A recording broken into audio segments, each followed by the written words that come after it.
Channel subscribe करें और मेरे हर अपडेट आपको मिले इसके लिए बेल आइकन जरूर दबाइएगा। नमस्कार, जनता पॉलिटिक्स में आपका स्वागत है। कर्नाटक राज्य अब बंगाल और केरल की राह पर चल पड़ा है। निसंदेह इसमें कांग्रेस और वामपंथियों का बड़ा हाथ है। पिछले कुछ दिनों में एक के बाद एक ऐसी 3-4 घटनाएं घटी जो साबित कर रही हैं कि कर्नाटक सरकार को बर्खास्त करना या इसके समकक्ष कोई कड़ा कदम उठाना गलत नहीं होगा। सबसे ताजा प्रकरण तो आप सबको पता ही होगा। बेंगलुरु में इंदिरा नगर के पास रामेश्वरम कैफे में शुक्रवार को बम विस्फोट हुआ। शुरुआती जांच में सामने आया कि ब्लास्ट में कम तीव्रता वाले आईईडी का इस्तेमाल किया गया था। इसी आईईडी से पुलवामा में भीषण ब्लास्ट किया गया था। मतलब ये आतंकवादी घटना है, क्योंकि आईईडी का प्रयोग उन्हीं के द्वारा किया जाता है। बेंगलुरु ब्लास्ट में 10 लोगों के गंभीर रूप से घायल होने की खबर है। शुरुआती जांच से पता चला है कि कथित हमलावर 25-30 वर्ष की आयु का व्यक्ति है। सीसीटीवी फुटेज का विश्लेषण करने वाले पुलिस अधिकारियों ने कहा कि नकाबपोश व्यक्ति रेस्तरां के ठीक पास एक बस से उतरा था। उसे लगभग 11:30 बजे वहां से चलते हुए देखा गया था। उसने कैश काउंटर पर रवा इडली की एक प्लेट के लिए पेमेंट करने के बाद टोकन लिया। वह बैग कूड़ेदान के पास रखकर करीब 11:45 पर चला गया। 1 घंटे बाद टाइमर का उपयोग करके बम ब्लास्ट को अंजाम दिया गया। जैसे ही इस विस्फोट की खबर फैली, टूल किट गैंग के चमचों को यह कहकर लोगों को बेवकूफ बनाने का काम सौंपा गया कि यह एक सिलेंडर विस्फोट था। भाजपा जानबूझकर कर्नाटक को बदनाम कर रही है। ये सब चुनावी हथकंडा है। कांग्रेस भी लगातार यही हल्ला मचाने लगी। कर्नाटक के उप मुख्यमंत्री डीके शिव कुमार ने पहले कहा कि यह 2 दुकानदारों का आपसी झगड़ा था, जबकि मुख्यमंत्री सिद्धारमैया ने स्वीकार किया कि यह एक आईईडी ब्लास्ट था। यह तो अच्छा हुआ कि एनआईए की टीम वहां पहुंच गई और पता लगा लिया कि यह एक आईईडी विस्फोट था। इसके बाद से सबके मुंह में फेविकोल चिपक गया। तुरंत इस मुद्दे को कब्रिस्तान में दफन कर दिया गया। इसका सीधा सीधा अर्थ है कि कांग्रेस पार्टी मुस्लिम लीग 2.0 हो गई है। तुष्टीकरण वोट के लिए देश की आंतरिक सुरक्षा से खिलवाड़ करने में भी परहेज नहीं करती है। लोग हैशटैग चलाने लगे, कांग्रेस आई ब्लास्ट लाई। आपके लिए यह जानना भी रुचिकर होगा कि इसी कैफे में राम जन्मभूमि प्राण प्रतिष्ठा समारोह का भव्य उत्सव भी मनाया गया था। मतलब इस कारण भी वह कैफे आतंकियों के निशाने पर आया। दक्षिण भारत में सनातन धर्म पर विवादित बयान देने वाले नेताओं की लिस्ट पहले ही बहुत लंबी है। कांग्रेस अध्यक्ष मल्लिकार्जुन खड़गे के बेटे और कर्नाटक के मंत्री प्रियांक खड़गे ने उदयनिधि स्टालिन के सनातन विरोधी बयान का समर्थन किया था। प्रियांक ने कहा कि कोई भी धर्म जो समान अधिकार नहीं देता वह धर्म नहीं है, ये बीमारी के समान है। कर्नाटक के गृह मंत्री और कांग्रेस नेता जी परमेश्वर ने भी सनातन धर्म को लेकर बेतुका बयान दिया और हिंदू धर्म को लेकर सवाल उठाए थे। तो ये सारी बातें जमीन तैयार करती हैं। ये आतंकियों और जिहादियों को आमंत्रित करती हैं कि यहाँ तुम्हें संरक्षण मिल सकता है, क्योंकि हम हिंदू धर्म में विश्वास ही नहीं रखते। वरना सोचिए कि 2014 से आज तक किसी भी सिविलियन एरिया में कोई भी ब्लास्ट नहीं हुआ। मिलिट्री क्षेत्रों में जरूर 2-4 हमले हुए हैं, लेकिन शहरों में ऐसा कहीं सुनाई नहीं दिया था। फिर कैसे कर्नाटक में ऐसी घटना हुई? यह बंगाल या केरल में होती तो कुछ समझ में भी आता, लेकिन आईटी हब बेंगलुरु में ब्लास्ट का क्या मतलब है? क्या यह देश की अर्थव्यवस्था पर असर डालने के लिए किया गया? क्या इससे बेंगलोर की सुरक्षा पर प्रश्न चिन्ह नहीं लग गया? ऊपर से सीएम और डिप्टी सीएम अलग अलग बयान दे रहे थे, जबकि इस घटना के महज 2 दिन पहले ही पूरे देश को शर्मसार करने वाली घटना कर्नाटक में हुई थी। कांग्रेस के नसीर हुसैन के राज्यसभा चुनाव जीतने के बाद कर्नाटक की विधानसभा में पाकिस्तान जिंदाबाद के नारे लगे। फिर कांग्रेस एमएलसी बीके हरिप्रसाद ने दावा किया कि पाकिस्तान कोई दुश्मन देश नहीं है। इस नारे में क्या बुराई है? अब और कुछ कहने को बाकी रह जाता है? सिवाय इन्हें अपशब्द कहने के, जो जनता सोशल मीडिया पर जमकर इन्हें सुना रही है। और इस बार भी टूलकिट गैंग के जुबैर और कांग्रेसी चमचे शुरू हो गए कि ये झूठ फैलाया जा रहा है भाजपा द्वारा। विधानसभा में निसार जिंदाबाद के नारे लग रहे थे, पाकिस्तान के लिए कहीं कोई नारा नहीं लगाया गया। लेकिन इनका दुर्भाग्य कि इस बार वीडियो को जांच करने के लिए भेज दिया गया और इंडिया टुडे ने अपने एक्सक्लूसिव रिपोर्ट में जानकारी दी कि वहां पाकिस्तान के लिए नारे लगाए गए थे। अब ये सवाल जरूर उठेगा कि आखिर ऑल्ट न्यूज़ वाले मोहम्मद जुबैर ने और कांग्रेस मंत्री प्रियांक खड़गे ने कौन सी रिपोर्ट के आधार पर कहा था कि सदन में कहीं पाकिस्तान समर्थन में नारे नहीं लगे और सारे आरोप भाजपा की साजिश है। मोहम्मद जुबैर ने और प्रियांक खड़गे ने पाकिस्तान जिंदाबाद के नारे लगाने के मामले में नासिर हुसैन के समर्थकों को क्लीन चिट उसी दिन दे दी थी जब ये मामला मीडिया में सामने आया था। मल्लिकार्जुन खड़गे के कुपुत्र प्रियांक खड़गे ने तो कहा था कि उन्होंने फॉरेंसिक जांच भी करवा ली है और रिपोर्ट में ऐसा कुछ नहीं मिला है, जबकि ऑडियो और वीडियो दोनों में इस बात की पुष्टि हो चुकी है कि वहां पाकिस्तान के समर्थन में नारे लगे। प्रश्न बहुत बड़ा है कि राज्यसभा में सीट जीतने का पाकिस्तान से क्या कनेक्शन है।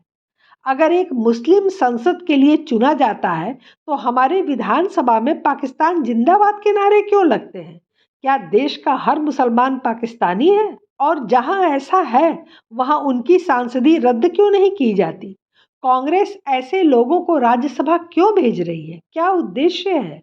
क्यों कांग्रेस और मुस्लिम लीग में कोई अंतर नहीं रह गया है? ये देश को कहाँ ले जाना चाहते हैं? क्या इस घटना को हल्के में लेना चाहिए? क्या इस पर केंद्र सरकार को कड़ा एक्शन नहीं लेना चाहिए? इस नारे और बम ब्लास्ट के बीच में क्या संबंध है? ऐसे सैकड़ों प्रश्न हैं जिनका जवाब आज किसी के पास नहीं है। सफाई देने और कुकृत्यों को जस्टिफाई करने में कर्नाटक सरकार लगी हुई है। ब्लास्ट के संबंध में मुख्यमंत्री सिद्धारमैया का बयान शर्मिंदा करने वाला है। उनका कहना है यह कोई बड़ा विस्फोट नहीं था, यह आईईडी विस्फोट था। मतलब आईईडी विस्फोट बड़ा नहीं होता, ऐसी चीजें पहले भी हुई हैं, यह नहीं होना चाहिए। देखते हैं यह क्या है। हाल के समय में भाजपा के शासनकाल के दौरान मंगलुरु की घटना के अलावा ऐसे विस्फोट और कहीं नहीं हुए। यह हमारी सरकार के दौरान ऐसी पहली घटना है। अब आप समझ सकते हैं कि ऐसे व्यक्ति के शासन में कानून व्यवस्था कैसी रहेगी, जो 10 लोगों के घायल होने को छोटी घटना बताए और भाजपा शासन में मंगलुरु घटना से तुलना करे। मंगलुरु में शारिक नाम का एक व्यक्ति आईईडी लेकर ऑटो रिक्शा में जा रहा था और वह ब्लास्ट कर गया, जिसमें शारिक स्वयं ही घायल हो गया था। एनआईए की जांच में बताया गया कि उसने हिंदू समुदाय के बीच आतंक पैदा करने के उद्देश्य से मंगलुरु के कादरी मंजूनाथ मंदिर में आईईडी लगाने की योजना बनाई थी, लेकिन कम तीव्रता वाला बम गलती से रास्ते में फट गया। शारिक और उसके सहयोगी सैयद को इसमें गिरफ्तार कर लिया गया था। तो यहाँ वो योजना बना रहा था लेकिन सफल नहीं हुआ और बेंगलुरु में उसने योजना का क्रियान्वयन कर दिया सार्वजनिक स्थान पर। सरकारों का प्रथम कर्तव्य है कि वो अपराध की प्रकृति न बदले, अपराध को मूल स्वरूप में ही देश को बताया जाए और अपराधी कोई भी हो उसे न बख्शा जाए न छिपाया जाए। इससे बाकी आतंकी मानसिकता के लोगों को सबक मिलता है। लेकिन अभी तक कांग्रेस सरकारें इसके ठीक उलट करती रही हैं। वो हमेशा गुनहगारों, अपराधियों, आतंकवादियों के साथ कंधे से कंधा मिलाकर खड़ी रहीं। इसीलिए हम कांग्रेस को सबसे बड़ा गुनहगार और अपराधी मानते हैं। 2004 से 2014 तक केंद्र में कांग्रेस की सरकार थी। गूगल पर सर्च करिए आप लोग कि देश में कितने बम ब्लास्ट हुए थे। लिस्ट देखकर आपकी आंखें फटी की फटी रह जाएंगी। 2014 के बाद से यह सिलसिला थमा था, लेकिन अब कर्नाटक ने श्री गणेश कर दिया है। कांग्रेस जहां भी सत्ता में होती है वहां तुष्टीकरण करती है, यह तो सर्वमान्य सत्य है। इसका एक और नमूना आपको कुछ दिन पहले ही देखने को मिला होगा। कांग्रेस की सिद्धारमैया सरकार ने कर्नाटक हिंदू धार्मिक संस्थान और धर्मार्थ बंदोबस्ती विधेयक 2024 में संशोधन किया, नए विधेयक के अनुसार 1 करोड़ से कम आय वाले मंदिरों की आय का 5% और 1 करोड़ रुपए से अधिक आय वाले मंदिरों की आय का 10% हिस्सा अब सरकार को सौंपना होगा। मतलब सरकार मंदिरों से जजिया कर वसूल करेगी। यहाँ तक भी गनीमत था, लेकिन एक कदम और आगे बढ़कर इस नए नियम के अनुसार अन्य धर्मों के व्यक्तियों को मंदिर प्रबंधन का सदस्य बनने की अनुमति दी गई है। मतलब मुस्लिम और ईसाई कोई भी इन मंदिरों के प्रबंधन कमेटी का सदस्य या अध्यक्ष हो सकता है। हालांकि कांग्रेस सरकार ने कहा कि इस पैसे का इस्तेमाल पुजारियों और मंदिर के कर्मचारियों को सुविधाएं प्रदान करने के लिए किया जाएगा, लेकिन इस बात का कोई मायने नहीं है। सोचिए, सनातन धर्म को अपशब्द कहने वाले लोग जो हिंदू देवी देवताओं को देखना नहीं चाहते, लेकिन मौज मस्ती और तुष्टीकरण की गंदी राजनीति के लिए इन्हें हिंदू मंदिरों के पैसे की सख्त जरूरत है। अभी तक मंदिर परिसर की दुकानों के किराए, मंदिर से संबंधित कृषि भूमि अथवा अन्य प्रतिष्ठानों के संचालन से होने वाली आय पर ही टैक्स लगता था, पर चढ़ावा टैक्स मुक्त था। इस विधेयक में चढ़ावे पर टैक्स के साथ अब गैर हिंदू भी मंदिर प्रबंधन का अंग हो सकेंगे। चर्च में गैर ईसाई या वक्फ बोर्ड अथवा मस्जिद इंतजामिया कमेटी में गैर इस्लामिक कोई सदस्य नहीं हो सकता। अगर ऐसा किया जाए तो वो सड़कों पर उतरकर ऐसा हंगामा खड़ा करेंगे कि सरकार खतरे में आ जाएगी। लेकिन कर्नाटक सरकार ने मंदिर प्रबंधन में गैर हिंदू को सदस्य बनाने का मार्ग तय कर लिया है।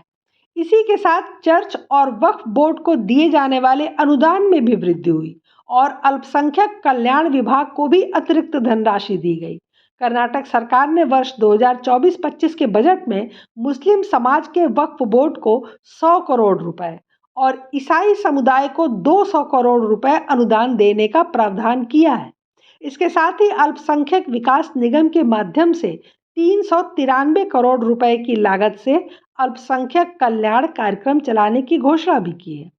सरकार मंदिरों के रखरखाव या अन्य विकास पर जितनी राशि व्यय करती है, सरकार को उससे कहीं अधिक राशि मंदिरों से प्राप्त होती है।